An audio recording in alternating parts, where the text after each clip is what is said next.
From the very beginning, drones played a crucial part in the war in Ukraine. They are the eyes and sometimes the bearer of weapons for the Ukrainian forces. At the beginning, the Russian troops were badly prepared for the war and for the buzzing cyclops in the sky. We have invited Martin Kragh, leading expert on Russian politics at the Swedish Institute of International Affairs. And we have also invited Oleksandr Radzikhavskyi, a senior developer living in London. When the invasion was a fact, he went back to his native Ukraine to fight for his country. Being technically skilled and a fan of drones, he quickly got in charge of much of the drone activity in Kiev during the first 3 months of the war. To both of you, a very warm welcome. Thank you.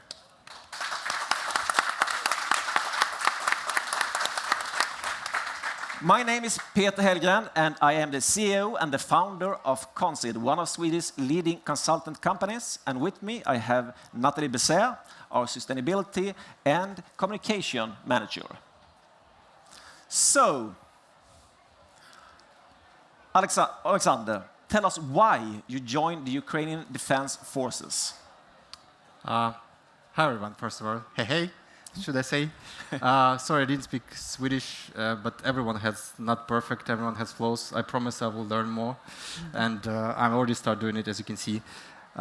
So thank you for having me today. And answering the question, Peter, and it's very simple. If you, all of you, right now receive a call that your house on fire, will you be sitting here, honestly speaking? Will you be, you sir, will you be sitting in your chair?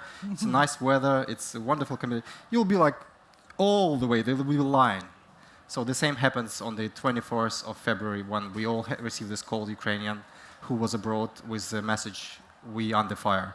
And the reaction was, who we, like, who's like, what?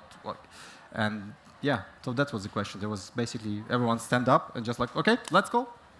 So you never hesitated? Sorry, say it again? You never hesitated?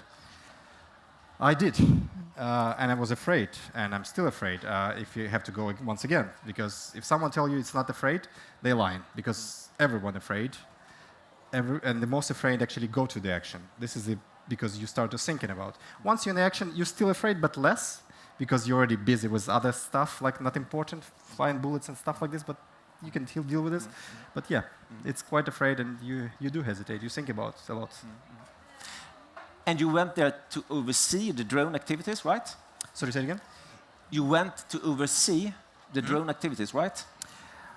When I go there, I have no idea where I'm going to, basically. I just know that I have a lot of equipment on me, drones and uniform, medical supplies, food, like concentrated food for the...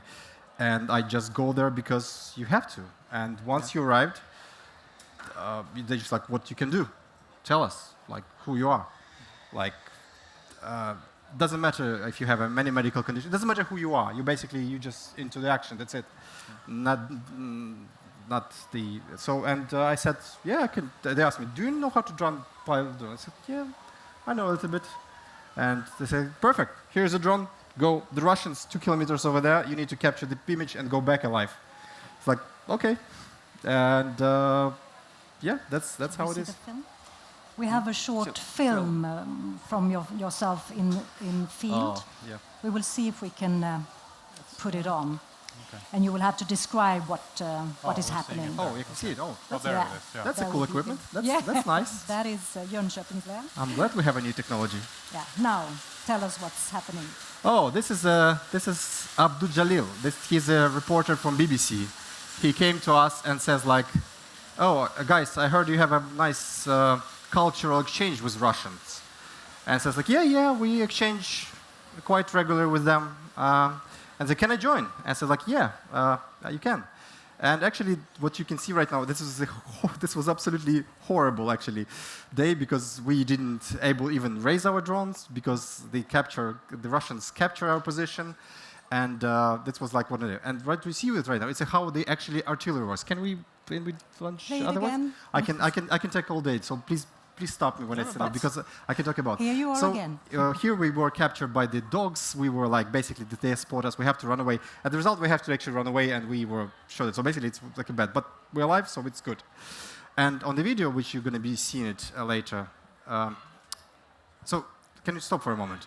So basically, this is we were living position, because we have to like run fast. And when the Russians spot you, they start to shoot at you, and you have to like jump in and just like run away as fast as you can, because as you can see, we don't have any heavy weapons on us. We have only light firearms, and even then I don't have any. I have only my drones, but and full of ammunition in my bag, so it's quite heavy, quite enough. So if I carry a gun, it would be even worse for me to move. Can we continue? Thanks. And can you stop at this for now? And this was done on the place called Buzova. It's E40 west road from Kiev, one of the main artery, which blood, like basically it's one of the main, which you can see on the left. It's a wonderful work of Ukrainian artillery, and the result, you can see Russian lorries laying down and relaxing. They were carrying ammunition. What happens, maybe you know the story about the guy, 15 years old, who captured this is his job. That's his job. This is his job on the left. Could you tell the public a little bit about basically, the Ukrainian soldiers know that the Russian coming. You basically how you can find out the Russian coming? You can see on the webcam the Russian column entering the city, and next moment the connection lost with them. So obviously the Russian already there. But this is the horrible thing which you can find out, because you have no idea what's happening there. So the Ukrainian soldiers know that Russians go there, but we have no eyes on the ground. How you can find out where they are? They somewhere here, but where they find? So one of the guys know the guy. Sorry, this Ukraine. Everyone like I almost hear like, and they're like, oh, do you have someone like in this city? Can they tell us on the phone like where they are? Because we need to pinpoint this kind of column. And they found this kind of boy, 15 years old, who have a drone, something like this, but bigger version. They're like, yeah, we can fly. It's like, should we? Like, but you are just a 15-year-old boy. It's like, yeah, but let's do it anyway. So let's try it. At least we can do something. Let's try it. So they found this column, and it was night. But luckily, we fight with a dumb enemy. And they turn on the headlights. And that's exactly when the Russians spot them. And how are you surprised? All black out, there's a white column of lines. We know that's not ours. Obviously, it might be Russians. So they conduct the strike, and this is the result. I didn't know, basically, I didn't know back then who did this, because we did no communication, and yeah. But this is the story about this guy. On the right, you see this is a resupply convoy, the BMP and the so-called BMP. BMP-2, probably, I don't know, and the supply trucks. This is priority targets for us, because to pinpoint, the artillery is not so precise. It's like basically plus minus 200 meters. It's okay. It's like, and Soviet Union, Ukraine have a poor equipment, all Soviet Union type. So it's so horribly not precise, not like modern era. So, but the point is, this is for us priority, and what you see right now, this is exactly what we're doing as a team. Why I'm saying not me, because I was only one about the many people, other guys who was in territorial defense. I was pilot drone. There was 2 pilot drones in each team, one for the close range, one for the long range. There's always fire support guys who's actually responsible for my life, because I'm on the phone. You probably parents of the teenagers, you know this kind of when they sit like this. So this is me. And I need some kind of supervisor, some adults, big boys with the big guns who will be like looking after me, because I'm like a blind kitten in the battlefields. So many times I was almost step into, and especially I am partially blind, but this is another story. But the point is, yeah, I was the guy who sit like this and try to find what's going on, and I don't have no idea what's happening around me. And so that's why I'm saying we are. We were a team of, in my team was about 70 people. It's a Bugatti regiment. It's a territorial defense.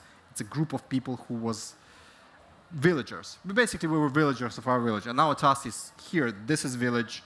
We know our woods, we know our bogs, we know our roads. We don't need maps, we don't need compass. We know by 2 kilometers.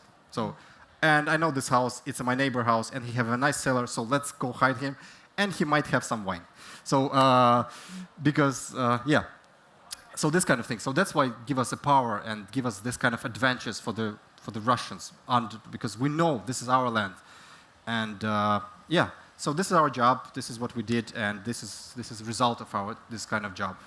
Is that your drone who took the photos? Yes, this was done. I would say it was done on 15th or 16th of March 2022. It's about 20 kilometers from city center Kiev, next to the Buzova. So feel free to check. You can Google it, so you can just Google it and see exactly this position, yeah, on the map. And you told us that once, when the Russian came, they were quite badly equipped. They were not prepared for drones. You were too, but the Russians too. We were discussing. There was Martin discussion before and I'm saying we were discussing our main ally in this war actually Russian corruption. Russian corruption. Yeah, their corruption. That's a beautiful. Yeah. And they have projectiles which not explode. They have tanks which like missing the parts and stuff like this. So we're lucky that we fight with such a corrupted and dumb enemy. We're lucky. But the bad side, they're learning. So they keep learning. They dumb, but they educatable. So they learn from their mistakes because the state. It has changed then. So they change. They constantly change. We see how they change. We see how they adapt. Oh, it doesn't work. We need to outsmart again. We need to do something. Find out something else. But the advantages on our side that we are. Look at me. I'm quite 40 years old. I see you gentlemen saying like, oh, my 40s. So I see it in your eyes. But yeah, so basically, I'm a senior DevOps engineer, and I all about the process. Even war for me, it's a process. I know it's maybe cynical to sound, but it's like I came here like, yeah, it's scary here, it's dangerous, but it's a process. It's a process. It's a game when you try to capture your enemy, do your job better than your enemy, dig deeper, shoot better, and like do your job good, basically. I know the job sounds very strange, but job is basically killing human being. But in this case, they're invaders, and they will kill you if you don't kill them. So the stake is very simple. So for me, it's like very simple. I'm sorry, what was the question? Sorry about this. No, has it changed? That was that. Are they more prepared today when they were in the beginning? They came with the old equipment, old Russian, Soviet Union tanks. They do have night vision, 5 kilometers. We can put. That's exactly why we're not operating during the night. They shoot well. As an army, they're really good, but as a military, they're really poor motivated because they told by the sergeant to dig this hole, and he will dig like. I really don't want to dig this hole. Why should I like? And as soon as he dig another hole, he's like, oh, ha, ha, ha. For me, I dig like excavator this hole because I know that's they will come and they will kill us. So I'll be like, I don't need a surgeon to tell me like what to dig. I'm just like digging like shoveling machine. And I know because my car, which I drive, this is my actually wheels. I depend on this wheel, so I'm gonna dig this car as deeper as I can until the whole roof will be like covered, and I will pull the leaves on top of it, and we'll just run extra mile just not to be spotted by this position. So all this kind of lead to the position that's Russian. They were like, that's fine. We didn't want to like, let's old equipment, like, and we were like, and I said, I need a drone. The guys, okay, say no more. We'll find you a drone. Oh, they shoot our drone. We need another drone. Say no more. Here's another drone. So basically, this kind of like trust and.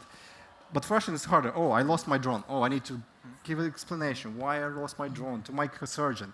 He will definitely kick me for this, like, and I will hide it, like this kind of thing. And this kind of lead to the different systems. So I hope I answered your question. Yeah, you did. But another question there: what kind of drones and what kind of role do drones have in this war? This is, I would say, the first war which actually can be like so widely. Everyone in this room has a phone.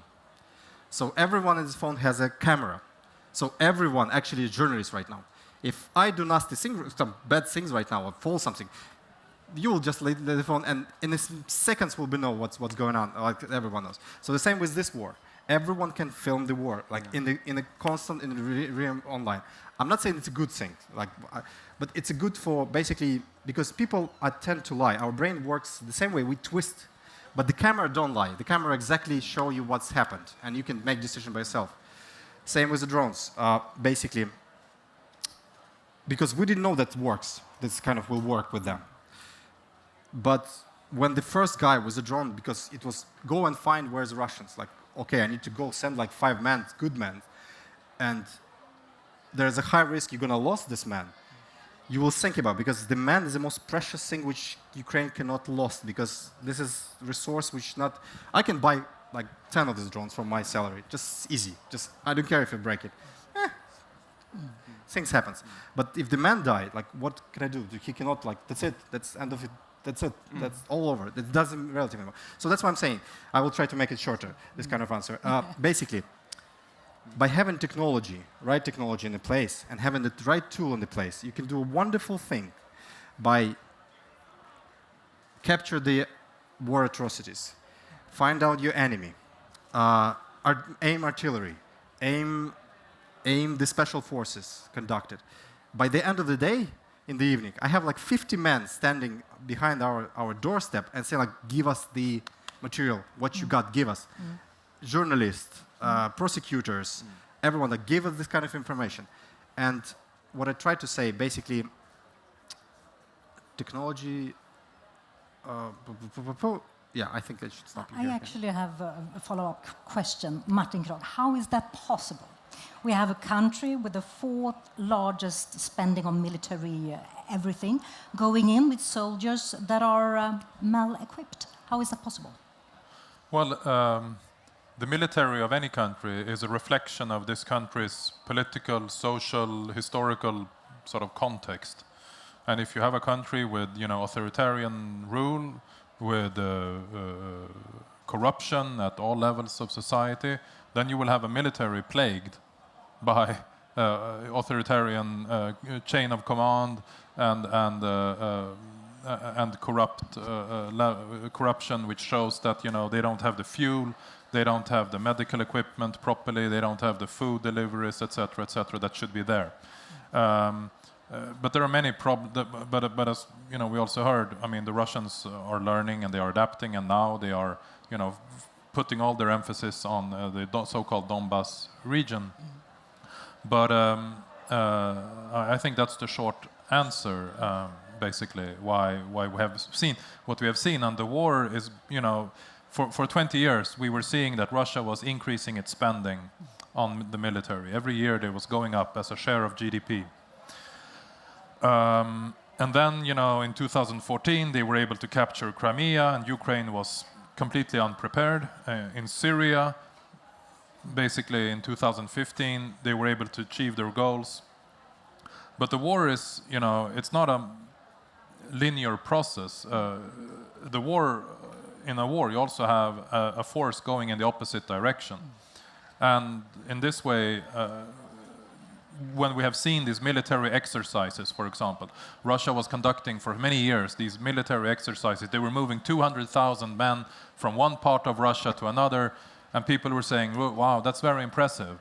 What happens if they move 200,000 people into another country? Well, this is what we saw in February they were trying to do. But what happened this time, in contrast to the exercise, this time they had a force resisting them. And this tested their true capabilities. What are these resources worth? If they spend 6% of GDP on the defense, what does that give them? Now we have seen the ultimate test. This is what they were able to achieve. Nice a company here with... And I actually could tell that agree with Craig. Yeah. Nej, inte du. Det var någon som spelar musik. Okay. De som skulle vara tysta. It was not you? Okay. No. No, it was not here. It was like the Oscars. You're talking too long, so the music... No, please continue. Yes. No, I'm done. Blah, blah. Yeah. Voila, I'm finished. Yeah, finished. Because one got the impression perhaps that, were they ready for this invasion? If they come there totally unprepared, was it like strategically, the Russians? It seems that very few people in Russia's chain of command were informed about the true nature of Putin's plan. Apparently, the Americans found out about it, which is very interesting in itself. But it seems that many of the Russian soldiers who entered Ukraine on February 24 had only been informed about the plans basically as the tanks were rolling. And so they were not necessarily prepared. Of course, they may have wondered for a few weeks on the border towards Ukraine, what they were doing there. So I'm not sure how, what level of surprise we were talking about.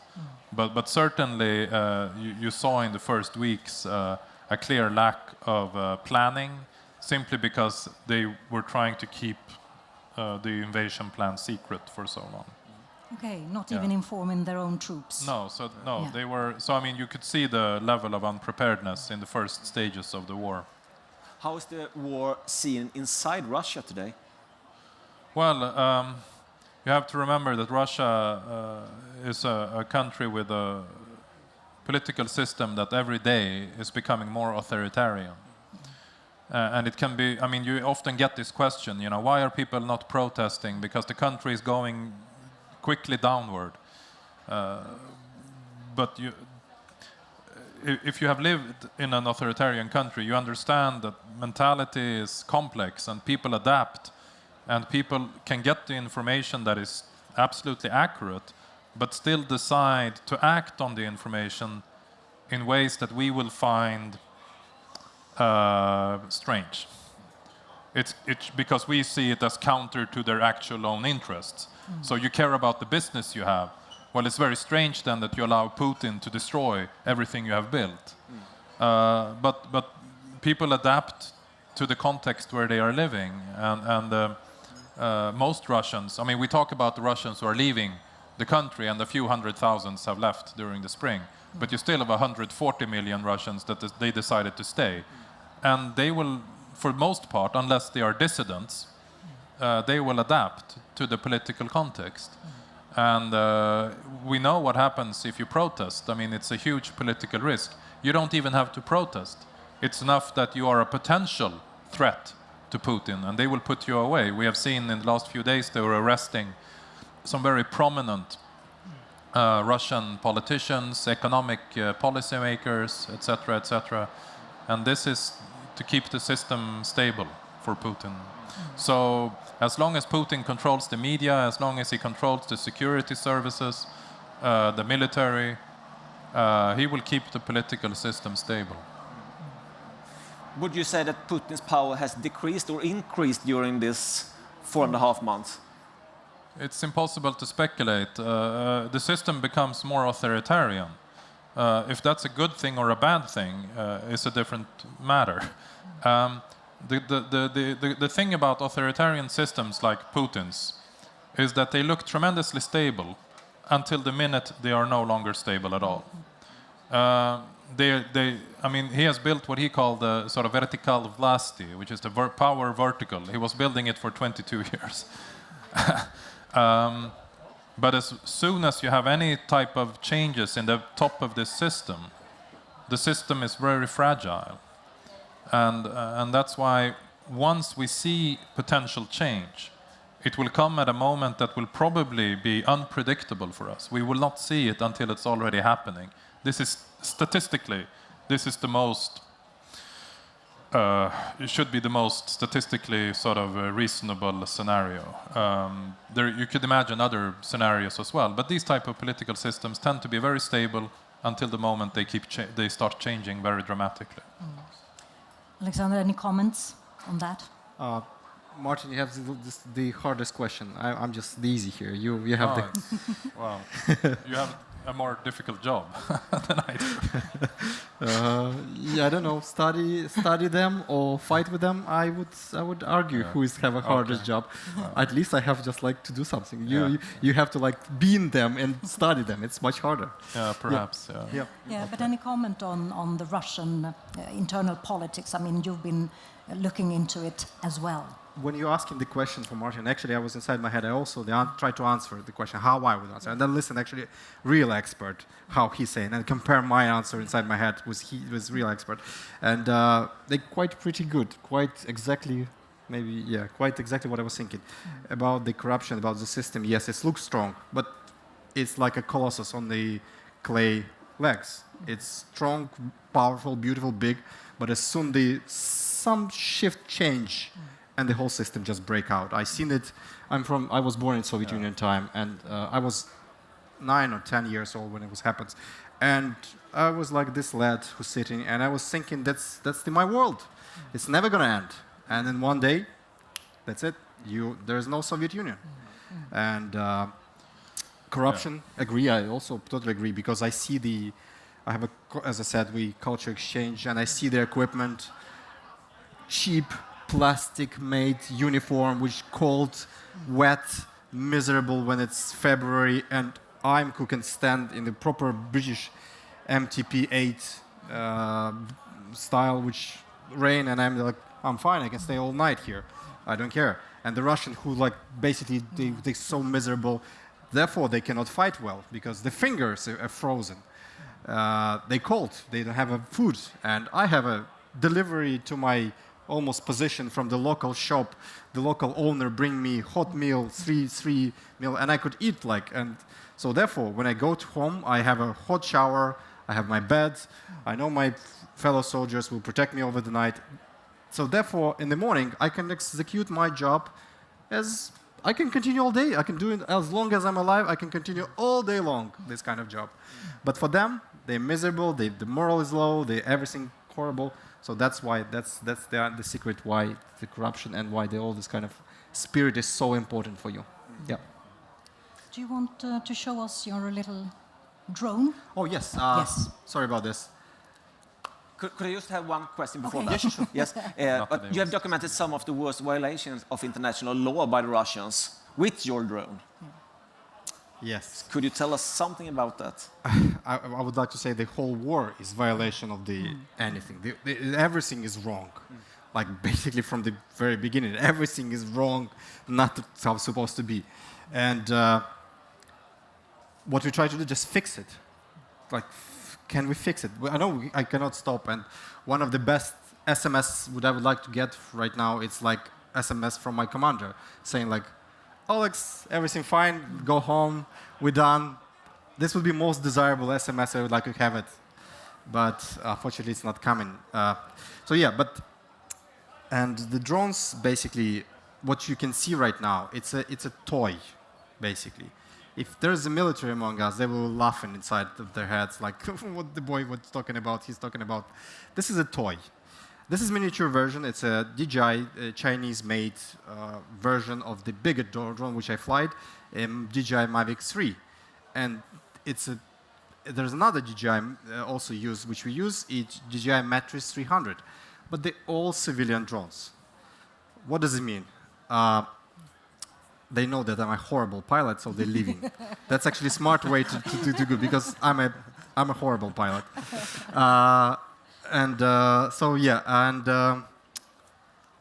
Basically, the military equipment, it has absolutely another requirements. It should be stealth, it should be like autonomous, it has another grade. This is a toy for boys, and as I mentioned before, 15-year boy can operate this kind of thing. So 40 years senior DevOps engineer, I think there is a high pretty chance that he can fly.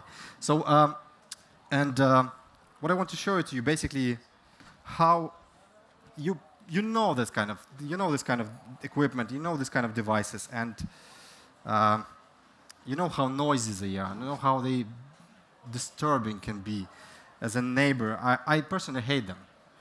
When I sit in my backyard and someone flying above me, or not even fly above me, just somewhere around, it's become so annoying. You just like, what's going on?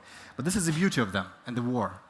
Because even if we don't able to capture the images of what we're looking for, we are unable to annoy them.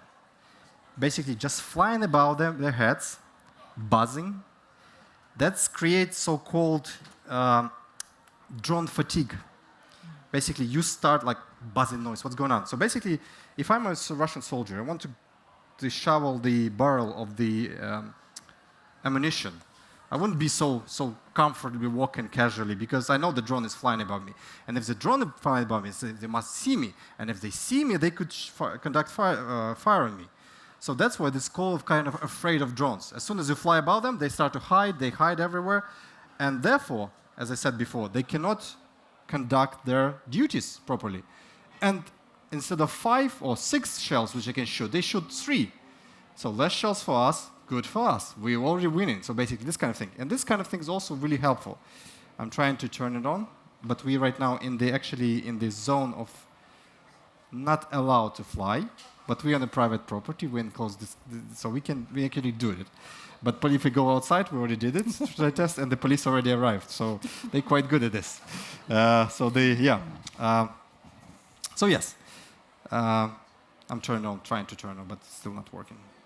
So yeah, so maybe other questions. Psychological warfare, actually. It's basically you scare the enemy of this kind of drones and this kind of toys, and we have to invent this kind of and understand this while we were already cycling on the bicycle. We try to invent the wheel, basically.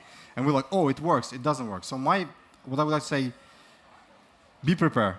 I know I sound like an alarmist or like one warmonger, but that's what I try to say to you. Because I personally didn't believe the war was gonna start. Because I'm controlled by logic, like mostly all of us. Especially you, Martin. Yeah, so and the logic says they will not attack because they attack Ukraine in the winter, in the February. I will sit and try to do it while I will sit. Maybe it's gonna work this way. So and and the logic says they will not attack because why they should it? The Nord Stream 2 almost done. The winter, this cold, like the American intelligence, British intelligence saying, we know what you know, that you're gonna attack us. So everyone was saying, so as the logic says, they won't attack. But what the Russian can do, they can really surprise you in the really wicked way. They really, what I cannot say, they have this kind of element of surprise. They could always surprise you. You think they will not attack, they will attack. Like you think it's not reasonable to go to the minefield, they will go to the minefield. It's not reasonable to go to the Boku forest, they will go to the Boku. Basically, this kind of wicked, evil mindedness. Basically, they can do this kind of thing, and it's like, what? So when we go into the war, we start to find out how to work with them. So basically, you find out you cannot fly directly to the object. Because they know that you fly from this direction, we need to shoot at the direction. Even though they couldn't see you there, but they will shoot it. And they have a chance they will hit you. So you have to fly avoiding the obstacles and go from behind of the position. So they will not expect, basically, they will not. Other thing which we find out, do not fly next to you, like what I'm doing right now, basically next to you, because nobody's going to shoot me. So that's why you plant your drone, run away 50 meters or 100 meters, and then fly, because they have spotters. They have so-called field observation. We have big cameras, big optics, and they can see you. So this kind of things. Another thing which we learn to find out how to basically, they know that. So they use shades, for example. This is the best way. You see this on this picture. You can clearly see on the white sky that's on the white sunlight. You can clearly see the equipment. Can you please play a little bit longer, just like the other moment? And you will see how it's you see they're hiding in shade, so it's really hard to spot them. And especially with a human naked eye on such a small, tiny screen, almost impossible. And therefore, right now we're working, especially, how many tanks do you see here on this picture? Can I ask you? Mm-hmm. Just fast, can you? 3? 3, Yeah? yes. Yeah? 3? Okay, good, 3. My answer would be maybe 3, but I'm not sure. So, and especially, I have a big screen, and on a small screen on the battlefield, when the sunlight, I would be able to see only one tank. And the point, what we're doing right now, what I'm doing with my colleagues, and what we're into right now, we being a software engineer, I have advantage of actually thinking, how can I improve the quality of this search? Not the human eye will be looking for, because it's a quite standard job. Check the image, find the artificial object, and show me this artificial effect. So this is a perfect job for the programmer, for computers. As a human being, I have to think about the enemy who's shooting at me and not to be spotted and hiding. But I want the computer does this job. So that's why my point is. So it's we're working right now as a group of volunteers. We're working on this kind of neural network, which basically we teach this stop image, and it will scan and will find it, and it says, I'm 63% sure that's what you're looking for. It's a BMP. And 78, for example, % is a lorry track and something like this. So basically, we will dedicate this job, basically to the outsource, the job for computers, for cloud. And you as myself, as a drone developer, as a drone pilot, I just make the video, fly safely, go back, upload to the cloud do the job, and report to me like what he can see. Yeah, this kind of thing. So this is like, you can see how the way to improve this kind of things, how the way to work. Not talking about the building a new, more reliable equipment, not like this, which is sometimes want to fly in the restricted areas. I was thinking, Yeah. this is sort of your best friend in the war, but it can also be your enemy, as you told me, that they are actually Chinese-made. Yes. And China quite close to Russia, so... This is the point, actually. This is a very important point, because by using this drone, I'm actually put myself in a really great danger. There's wonderful things which supposed to, for good things, basically controlling drones which they not fly above the military object, the power station or some kind of critical like airport. Nobody wants that drone will collide with the airplane. It happens quite often. It's already like hundreds of cases per year when the drones hit by the. So there's things which control the drones, but by controlling it, you can sell this data or use this data against you. So basically, every time when I fly this, and there's a guy with the system called periscope, aeroscope. So many terms inside the aeroscope.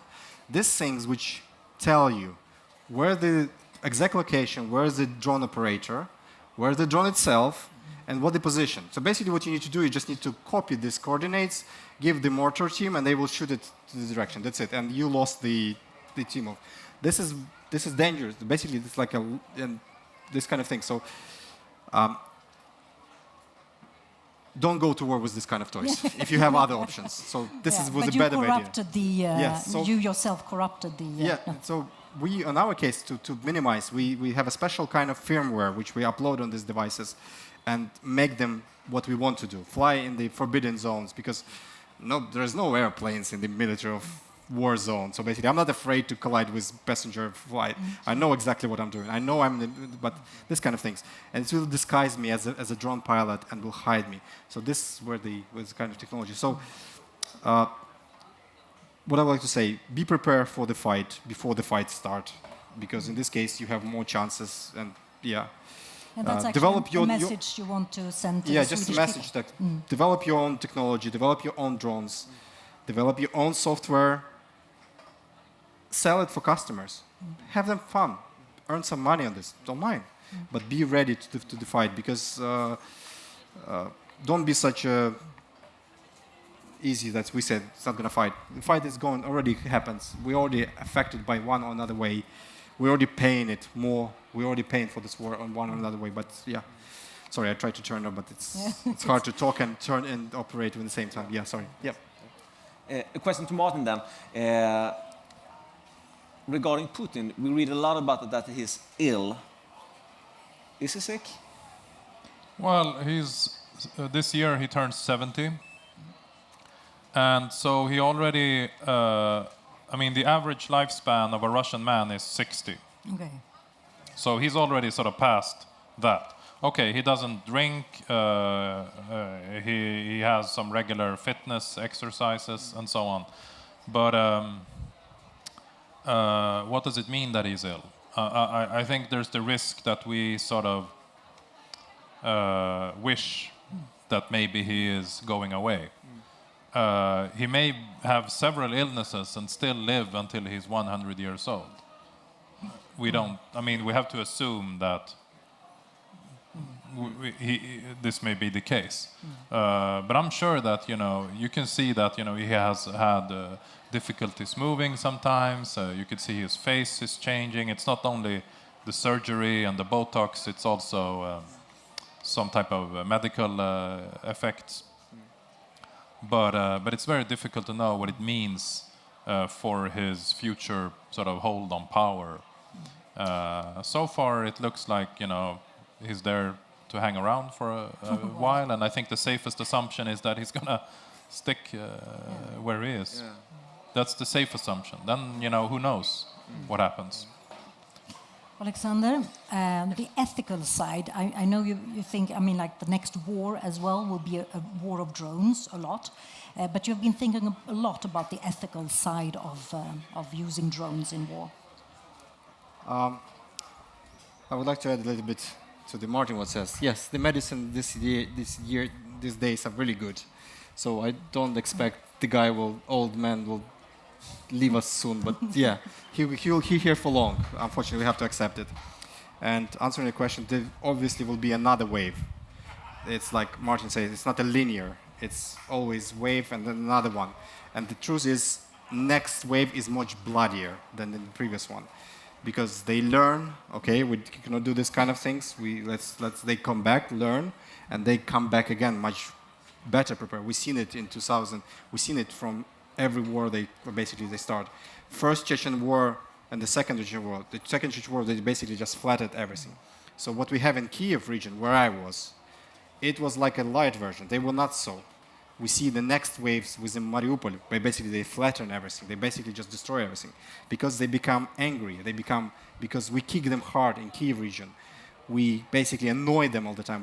We like small mosquito, just put around this huge bear, so he's become angry. That's why they answer why they're doing this kind of things, which he does. And we will not be able to find 140 million men, like power and mineral resources and nuclear weapon. So we have to outsmart them. We have to be smart, a little bit smarter, just a little bit. And every time when they find something, we need to be smarter a little bit more, like with this kind of AI, with these drones and this kind of things. Yeah. But also the ethical side. I mean, you're thinking about this, that it's sort of a game, video game.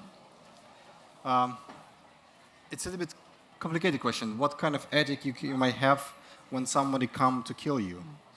Don't get fooled when you see Russian prisoners of war, the young boys, 18, 19 years old, who sitting like this and just like, don't get fooled.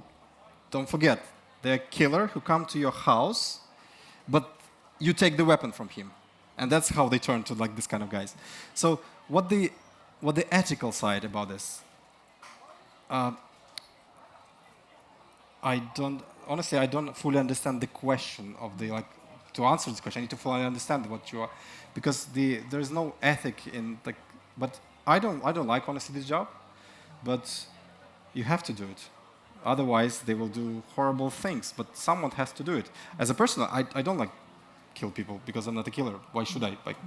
It's normal, not normal to do that kind of things. But the answer is you have to. You got to do what you got to do. Martin, will the sanctions that Western countries have imposed against Russia get any impact on the outcome of the war? Well, it's one of the factors. The Russian censorship has now increased significantly, and as a result, we don't know everything that is going on the ground in Russia. It's very hard to find information, for example, about the Russian defense industry. How much are they able to continue working? But we do know that they have problems, and we know that certain, for example, in the case of certain cruise missiles, they had to stop the production because they didn't have the components.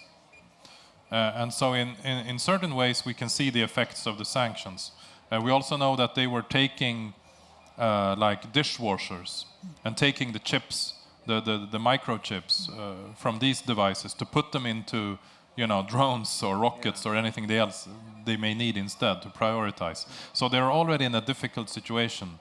And we can see it also in the civilian industry, that the Russian car industry is, for example, collapsing at the moment. So the sanctions are clearly working. If we mean that the sanctions are having a huge impact on the Russian economy, pushing it down. So in that sense, the sanctions are working. But we don't know exactly by how much, and we don't know. I mean, the question is, for how long can Russia continue the war? The problem is that this is a sort of hypothetical argument. It's very difficult to know concretely because it's a moving target. But the sanctions definitely have an effect, and I would call it part of its economic warfare. Yeah. But if you have a cruise missile, if you would send a cruise missile from Gotland to a Russian factory in Kaliningrad and you destroy it, of course they cannot continue working there. But if you have sanctions that force them to shut the factory down, to stop production, it's the same result. They cannot continue any production. So it's part, I mean, this, we shouldn't fool ourselves that we are sort of just very neutral partners, I mean, in this conflict. We are actually contributing to hitting the Russian economy. But how much, it's difficult to say. Thank you so much. We actually have to end it here since we have another panel coming in. Thank you so much for coming, And I finally both of you. managed to start it. Oh yeah, So okay. We can do see it. that, Yeah. and then we will. Finally, yeah. Okay. Yeah, and yeah. So basically, what I do right now, we right now in a takeoff mode. It's going to lift 1 meter 20 centimeters, and we're going to stay like this. So basically, I can talk, I can do whatever I want, but at the same time, I have wonderful images. By the way, who would like to have images? Let me know. Basically, if you don't want it to be captured by video, you better to leave right now, because right now, if I press this button, it will record everyone who's sitting here. So basically, I'm going to have your pictures, and I could send you. You can turn it around. I can turn it around. We yes. can have a selfie. So yeah. So Martin, I will have a wonderful pictures with you. Say hello. Yes. So I'm going to send you. I'm going to find you and send you on Facebook later. Okay. I know it sounds creepy, but it is. Yes. So basically, you can hear the sound, right?